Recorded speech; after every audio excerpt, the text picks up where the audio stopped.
স্থিতিশীল এটা একটা বাংলাদেশের ইমোশনাল গ্যাদারিং আমি বলবো। ইমোশনাল, এটা তো ঐক্য, সবাই এক জায়গায় দাঁড়ালেই ঐক্য হয়ে গেল তা না। এখন সারা প্রফেশন একটা, আমার প্রফেশন একটা, ইচ্ছে করলে কি প্রফেশন এক করতে পারবে না? এক পাশাপাশি বসছি, হবে না। ওই মঞ্চে গেছে মানে ঐক্য না।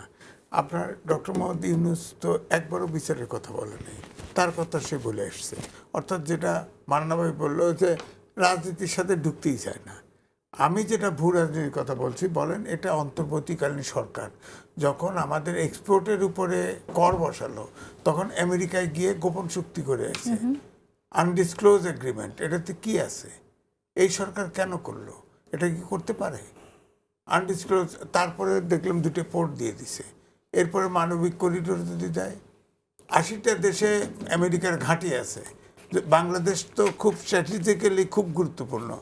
এই সাবকন্টিনেন্টে তাদের একটা ঘাঁটি দরকার, সেটা যদি বাংলাদেশে বসায় দেয় কি করবেন? এখন অনুমানে হয়তো আলোচনা করা যায়, কিন্তু আমি তো যে জিনিস গোপন সেই জিনিস সম্পর্কে অনেক কথাই তো আমি বলতে পারি না, দেশের ইন্টারেস্টে বলতে পারি না। হাতি থাকলে ওই কথা বলতো তো, তাকে মুখে তুলে দিলে সে ঠিকই বলতো। এখন ভারত ছাত্র জীবনের স্লোগান দিয়েছি, ভারতীয় সম্প্রসারণবাদ ধ্বংস অগ্নিপাত যাক। প্রায় 30টা এগ্রিমেন্ট এবং সমঝোতা স্মারক স্বাক্ষর করেছে এই ফ্যাসিস্ট সরকার হাসিনা, সব ভারতের অনুকূলে। এখন একটি কি রিভাইজ করেছে? একটি কি আলোচনা আসছে? খালি আসেই ডক্টর মোহাম্মদ ইউনূস 7 সিস্টার যেটা করে খুব সেন্সিটিভ, তারা সেটা বলে দিল। উপদেষ্টা ছিল একজন, সেও 7 সিস্টারের কথা বলে। এই উস্কানি দেওয়ার তো কোনো অর্থ হয় না, উস্কানি দেওয়ার তো অর্থ হয় না।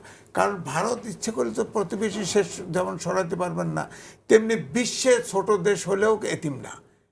আমরা 18 কোটি দেশের মানুষ, আমরা রক্ত দিয়ে স্বাধীনতা অর্জন করেছি। এত মালদ্বীপের কাছ থেকে এই সাবকন্টিনেন্ট কোন দেশের সাথে ভারতের সম্পর্ক আছে বলেন? আমরা কেন ভয় পাবো এত? হ্যাঁ, তারা প্রতিবেশী, যেহেতু সরানো যাবে না। আমাদের অনেক ব্যবসা আছে, কিন্তু আমাদের তো অধিকার নাই। এই পরশুদিনও 2 জন গুলি করে মেরে ফেলছে। একটা প্রটেস্ট করছে সরকার? প্রটেস্ট তো করে নাই। শেখ হাসিনার সময় হত্যা করছে, কেউ প্রটেস্ট করে নাই। তো আমরা যদি একইভাবে যাই, আবার রাজনীতিবিদরা দেখেন, জামাতের লোকও যা ভারত সফর করে আছে, বিএনপিও সফর করছে, সবাই সফর করে।